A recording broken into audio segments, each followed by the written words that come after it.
Hello, and welcome to Philosophy Slam, the podcast with myself, Mark Vernon, and my collaborator, indeed innovator in these matters, Robert Rowland Smith. Hi there, Robert. Hello there, Mark, my sage, owl-like Minervan companion. And of course, the reason we're using these words already is that Philosophy Slam, podcast or live, is that we use random words, don't we, Mark? And we're already sort of teasing a little bit the two words that we're going to come up with today. We'll let people see if they can guess what they are while we blabber on a bit.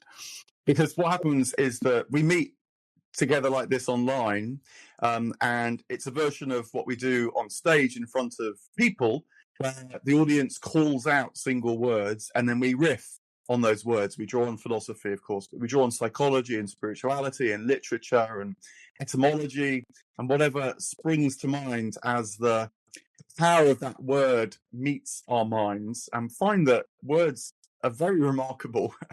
I mean, why wouldn't they be? But they lead you in all sorts of different directions, and resonances and links come up.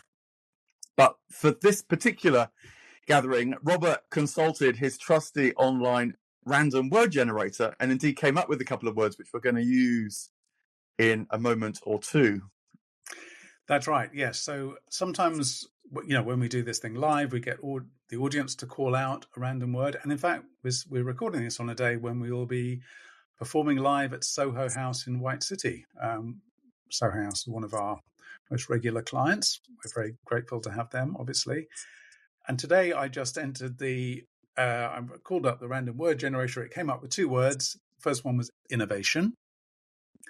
And the second one was owl, O-W-L, owl. So, I mean, I've got a few thoughts about that. I'm sure you do, Mark. What was the first thing that popped into your head when you heard those two words? Well, I thought of you as a sort of fellow innovator with me. Right. And it made me wonder about how innovation actually works. Because you can sit down on your own and try and come up with an idea. But there's something about the ring of innovation that has more of a dynamism to it, to me. It's like something's emerging, something's unfolding. And of course, a very good way of fostering that dynamic is to collaborate, is to work with an innovator. And indeed, we have sat down. We came up with the idea of the Philosophy Slam to start with and tweaked it a bit. Should we time it? How do we ask people for questions or words? How do we hold it between us? These kind of details. But that emerged as we felt our way into the basic format. And then now with Philosophy Slam, the podcast, that's a development again. And we thought about the length of time. We thought about how we find the words, how we keep the sense of vitality, which you get in the live meeting through this medium as well. And so that is a process of innovation. There is a kind of core idea, but then playing with it, shaping it, experimenting a bit is so much better done when, in a way, you might say you enter a field of emergence with a fellow innovator. And then you've got this third thing working for you as well, or you're collaborating with it, perhaps is a better way of putting it. The innovation itself becomes part and parcel of what you're working with. It's not just, as it were, naming a process as if innovation itself was indifferent, but there's kind of a spirit of innovation that you can evoke, you can invite in. And so, yeah, innovation feels like it's very rich, dynamic, collaborative, with the word itself, as it were, with the soul of the word itself, not just a description of collaboration. Well, that's a wonderful way in, and I completely agree with you. And actually, one of the things I pick up from what you're saying there, Mark, is the energy, or maybe you even used that word, around innovation, that innovation brings a sense of aliveness, maybe. I'm going to also introduce the word owl and suggest, in a way, innovation and owl are opposites. But first of all, I remembered a distinction between innovation and creativity that I learned through a company called What If. Now, What If, I think they're still going. They were bought, I think, by Accenture or PwC, one of the big consultancy firms, a few years ago. But they were set up to help companies innovate, to create new products and ideas and services and so on. And I remember being schooled in the language of innovation by them because I did a little bit of stuff with them. I ran some constellations and so on. And they said innovation is very different from creativity, and we need to make a distinction because anybody can be creative and come up with all sorts of ideas. But in a sense, that's the easy thing. The hard thing is innovation. And for them, innovation was the turning of a creative idea into a tangible product. Because, I mean, if you sit around the dinner table or you watch Dragon's Den or something, you might have conversations with people like, oh, I've got a great idea for a business, why don't we do Philosophy Slam the theme park? And then you and I can think, oh, yeah, great, we can have water slides and blah, blah, blah. And we celebrate the idea and think we're so creative. But of course, that's a huge, huge distance from innovating and turning that, the Philosophy Slam water park. Well, yeah, the theme park. Amazing reality. It's not a bad idea, actually. No, press a button and some wisdom comes out of Mark. Now, wisdom. We can have Plato's cave. We could have. Maybe we'll come to this. We could have Hegel's owl floating overhead. Anyway, Oh my goodness! Yeah, we're on the way, aren't we? Sorry, I interrupted this important point about innovation. Yeah, well, I'd finished it really, but yeah, Hegel. Now, I was going to talk about Hegel's owl because in the history of philosophy, probably the most famous owl I can think of, at least, is Hegel's owl. And basically, he says, well, the owl is an interesting figure because the owl is a creature that takes flight at sunset. In other words, when the sky goes dark, that's when the owl wakes up. And the owl is associated with wisdom, Minerva, as we both touched on, the Greek goddess, I suppose. Was that the Latin name or the Greek name? Minerva's the Latin name. Latin, Athena, yeah. So that's Athena, the owl I was going to pick up on. So yeah, thank you. Yeah, Minerva's the Latin Roman god. A translation, sort of, or transposition of the Greek goddess Athena, obviously where the name Athens comes from, but she was a goddess of wisdom, among other things.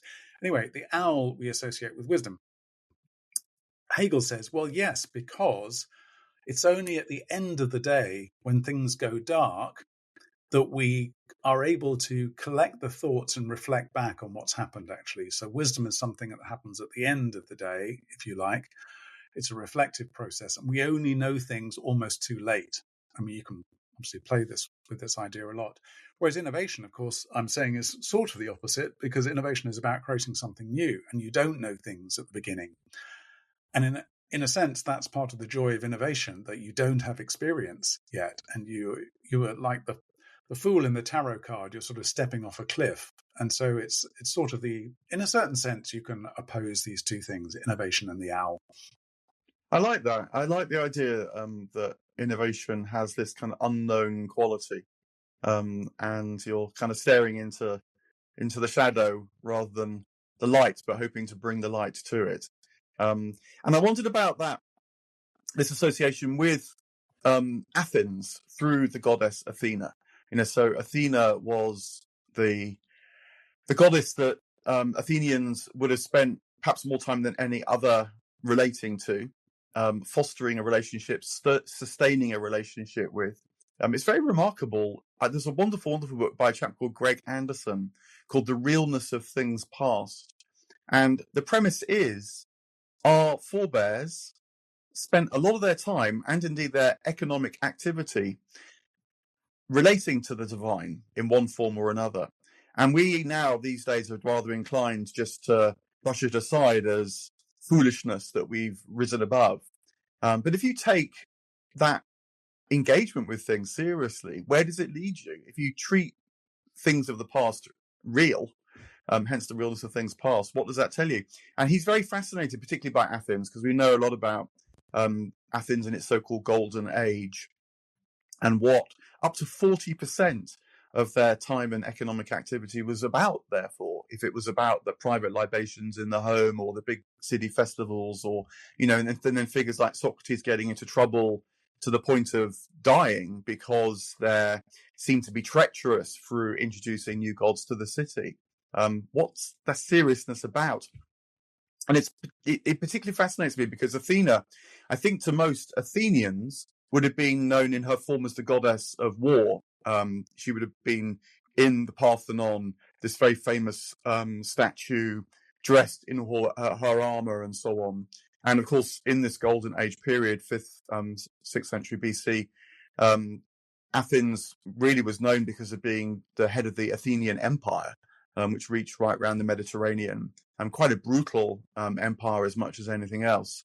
And so venerating the gods of war and ensuring that the gods of war, in a way, I don't think they would have said the gods of war being on your side, but rather that the battles which you were fighting on this plane reflected the battles which were being fought in the heavenly plane. I think it was understood much more in that way. But nonetheless, what's very fascinating is that on every Athenian coin was the owl as the symbol of Athena as well. And yet somehow we've forgotten the war side and remember the wisdom side.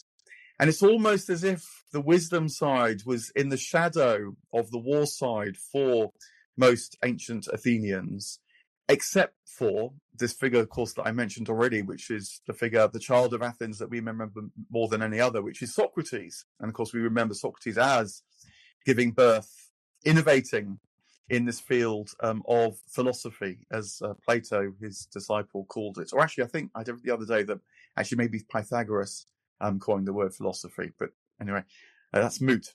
We try to get these things correct on Philosophy Slam, the podcast. So Socrates, I think, really, with Socrates and Plato, Plato, I think particularly after this warring Athens had killed Socrates, who was giving birth to this other side of Athena's life, wisdom, had lain, as it were, in Athena's warlike shadow. He became very disenchanted with the way that the Athenians were relating to the gods. It was like a major mistake had been made. And his intuition, I think, was that the old ways were becoming sort of empty. They were becoming a bit mechanical. It said that he traveled to the Black Sea and visited the shaman of the Black Sea, and then traveled to Egypt and visited the priests of Egypt. And all the initiation rites that they were offering there were a bit flat, a bit dead. They'd somehow lost their zest. And so he returns to Athens and innovates new modes of wisdom in order to relate to the owl tutelage, the tutelage spirit of the Athenians once again. And philosophy is born. And of course, philosophy in those days wasn't as, sadly, which is something we both recognize, it's become today this rather dry, abstract subject, as if it's just focused on a quasi-physics-like reason, which to my mind doesn't even really exist anyway, but was much more a living, dynamic way of life that was about becoming in resonance and harmony and openness, a sort of porousness, a co-collaboration with the divine in the world. And so, Plato becomes this great maker of myths and dialogues, and is very interested in the rights of the city, if you read his dialogues, as well as this capacity that we human beings have to discern and find paths, to use language, reflect on words. So somehow, now that I've got to it, innovation and owl feel very close to what we're trying to do here at the Philosophy Slam, which is say that philosophy lives. Hooray. Yeah, no, exactly. And, we are innovative owls, aren't we, Mark? Thank you so much for summarising. Yeah. Now, when you talk about the owl being associated much more with wisdom than with war these days, it reminded me of what I think is quite a famous model or diagram or concept that I came across teaching a leadership course at Oxford Business School.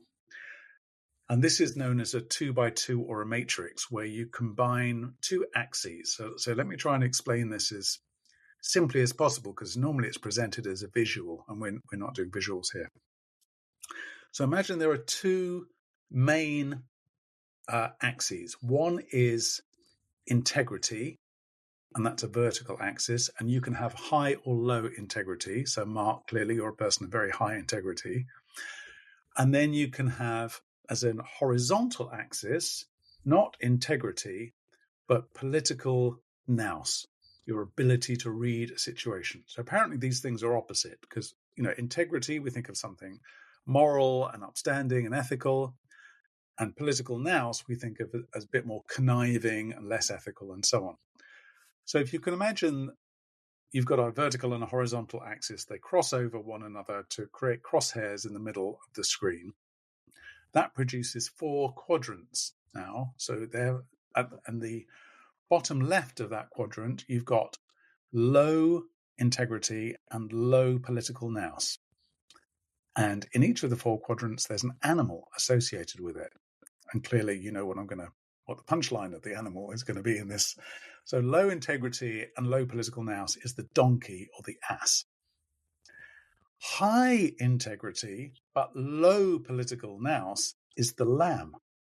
Oh, interesting. Yeah, that sort of resonates. Yeah. High political nous, low integrity, the fox. Right. Okay. Yeah. Yeah. High integrity, high political nous, of course. The owl. The owl. Exactly. Yeah. Now, it's a beautiful diagram, and it's very good to work with in an organizational setting, because everybody thinks that they're more of an owl than they actually are. In fact, there are far more lambs and donkeys in organizations, unfortunately, but everybody tends to overrate themselves. It's a bit like drivers. There's some poll of drivers which 90% of drivers think they're above average or something like that, which of course is conceptually and logically impossible. Anyway, most people think they're owls, whereas in fact they tend to be sheep or lambs. The reason I was thinking about this is, yes, exactly. The owl, you've got to remember, is a predator. It's quite a vicious, calculating, nocturnal killer, and at the same time, it has these attributes of wisdom and judgment and self-possession and composure. And on this model, that's what's interesting. It brings together both political cunning and integrity. And if you then try and think of famous leaders in the world who actually combine these two things, it's really hard to come up with people who genuinely combine these opposites. And we can think today, obviously, of plenty who've got the fox-like character. And you could say we're living in an era of the fox when it comes to political authority. Very hard to think of people who combine the two. And the one example that comes up again and again, perhaps, is Nelson Mandela, who seemed to combine wisdom with real political cunning, even some would say ruthlessness as well. And we tend to forget that the owl actually combines these two things together.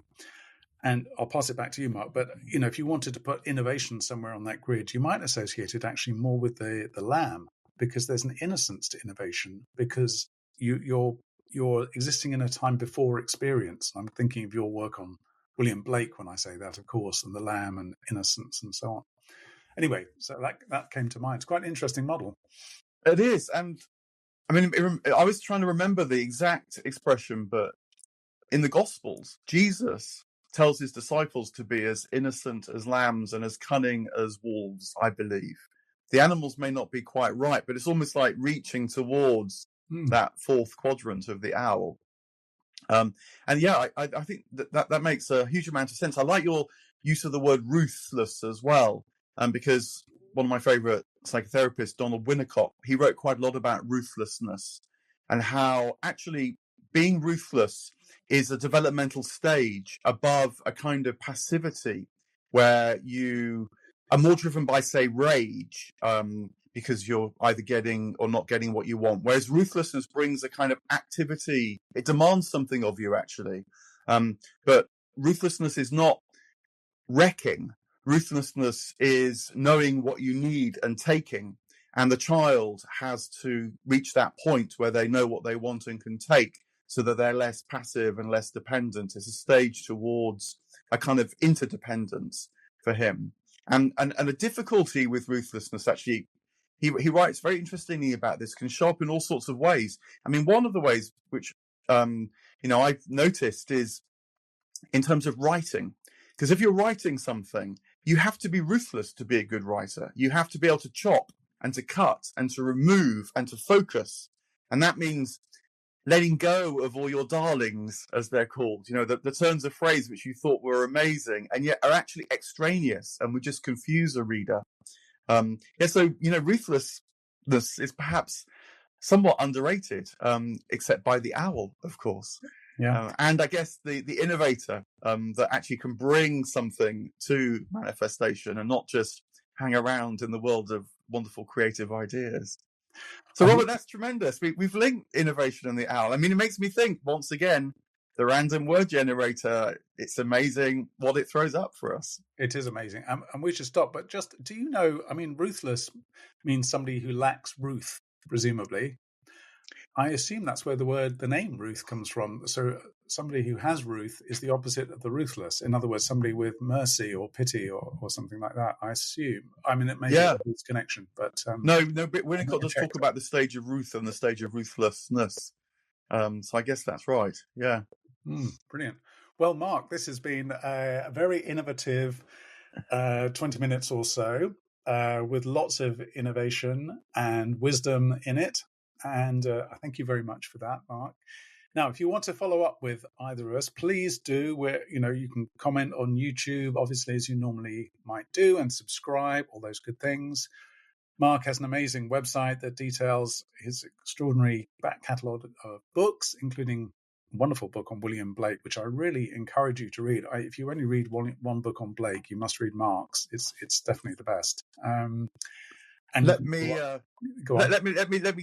thanks so much for that, Robert. Let me say, and you must also search out Robert's website, Rowland Smith, and I don't know. The thing that immediately comes to mind actually is this practice of constellations, which he does. Family systems is sometimes called, which in a way is, it's an owl-like process that can steer you through things that have got blocked and stuck.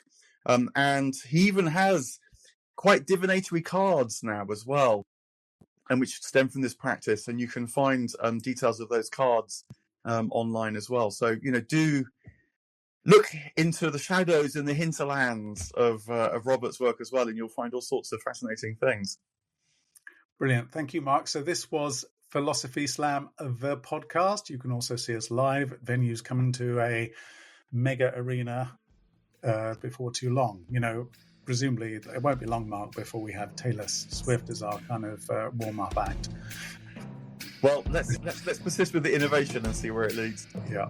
Okay. Thank you very much.